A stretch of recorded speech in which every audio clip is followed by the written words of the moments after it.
Hey there, YouTube. Me, Lee, coming back with you here. So I just figured I'd go over this mulcher head that I got on my 307.5. It's the INDECO IMH8. The head's been awesome, great. The machine handles it pretty well. I mean, obviously, stability-wise, there's no issue at all with it. The biggest thing, obviously, this machine doesn't have a ton of horsepower and a ton of flow. I mean, so when you try to, let me go into the computer here. You see this right here is your continuous flow. Right now it's in orange or red. It means it's not on, obviously. We'll go into the settings here. Machine settings, okay.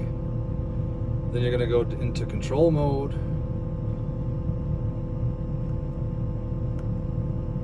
Actually, no, let me go back. So you go into your work tool, auxiliary, and you can see right at the top, continuous flow. I have it on right now. Usually I don't ever use it. It's nice because you don't got to hold your thumb up on this, but it kills the machine. I'm running it at, let me go here, I'll go home. We'll go into my flow setting. You can see I usually try to keep it at 70 and 80%. Just because if you go full on 100, just the machine, it kills all your other functions. Like it's just really a pain to use like that. Lots of times on light stuff, brush, I'll run it on like 70. Then I can use continuous flow, and I can just go back and forth pretty quick and get the little stuff. Obviously, if I get into the big stuff, then I just hold up on this. When I have to boom up, it'll boom up. But let me show you here. So there's that out there. Here, let's watch that. So there you go, it lit up green on the monitor here. It's in continuous flow. You see she's spinning. Here's this, I'm gonna go up with the joystick. That's going up. It just pretty much kills it. But if you shut off that, there you go. Full use, up and down. It works. You know, your stick out, stick in, your swing, everything works great. So that's why most of the time I don't use continuous flow. I'll go up with the mulcher, get where I want to be, then just hold up on it. That just works way better for me. And you can see though it's in continuous flow again. So yeah, if you hold up on this certain amount of seconds, it spools up, locks it into continuous flow. That's one thing that I'll give Cat. Their continuous flow setup in the monitor is awesome. And you can see right here that I have the mulcher attachment selected. And then obviously you've got your, I believe that would be your pattern thing it's showing. I have auto idle, Bluetooth, and all that other stuff.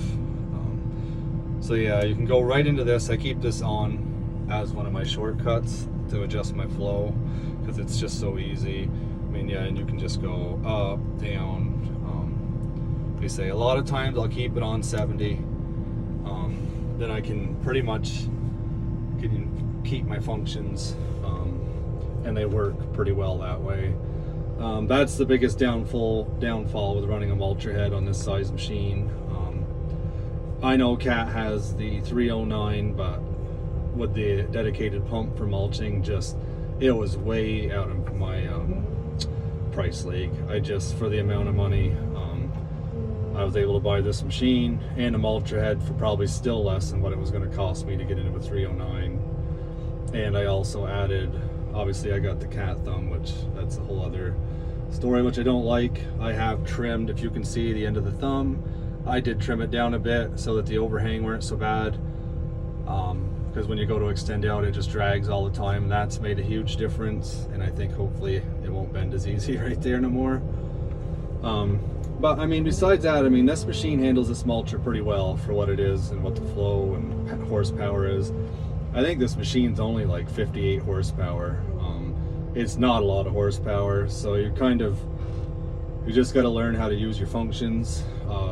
use your mulcher head. Like I said, I'll boom up, stick out, get where I gotta be on a tree, spool it up and go right down through, let off on this, go up and do the same thing.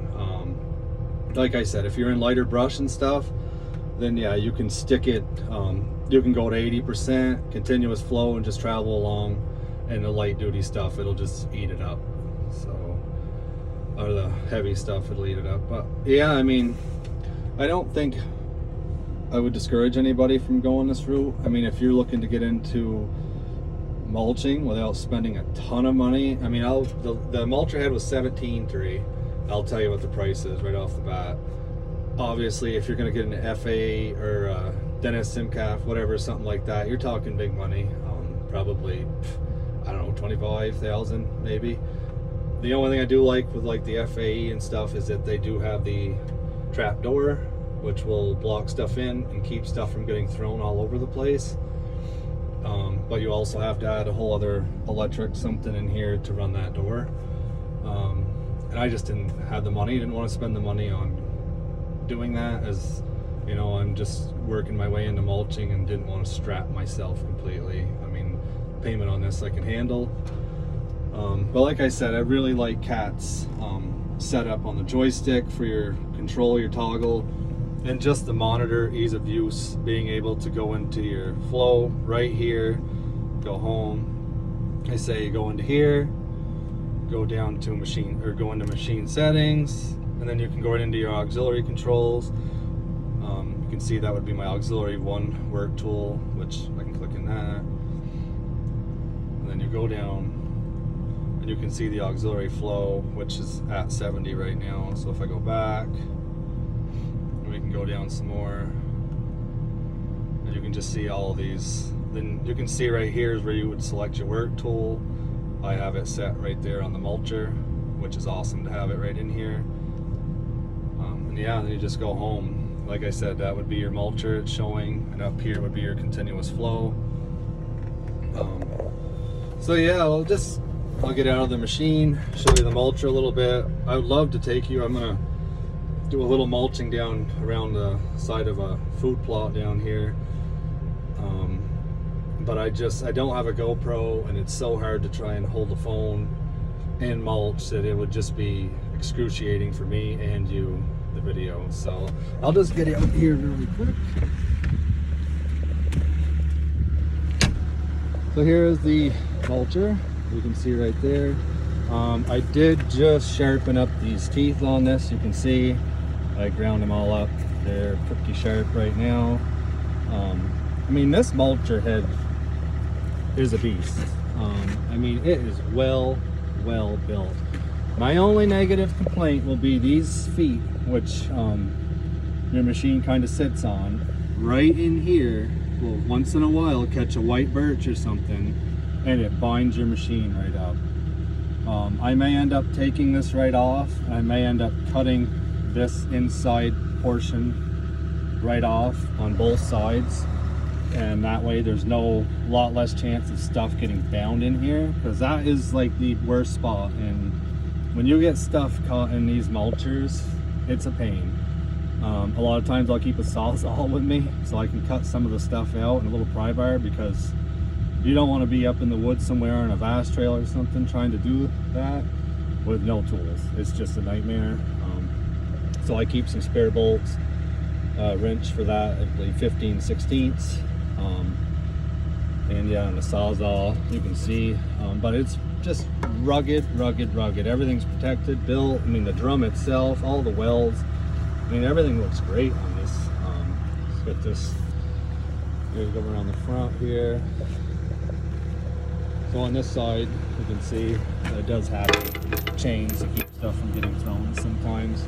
Like I said, it would be nice to have had the trap door, but maybe someday if the mulching goes well, we can upgrade, sell this one to somebody. Right here you can see the model number, and the weight is like, what, 1,200 pounds. That's what this mulcher weighs. The excavator handles it out there like nothing. You don't even know that it's there. And on here you can see where it hooks up, right in there. So I have secondary auxiliary lines that I had installed from the factory. I just keep my hoses ran up through right here through my thumb. They way more out of the way this way. Obviously your thumb, when you're running the mulcher head, is running off the main auxiliary circuit, so you just close off your hydraulic flow to the thumb, so there is no chance of accidentally hitting that.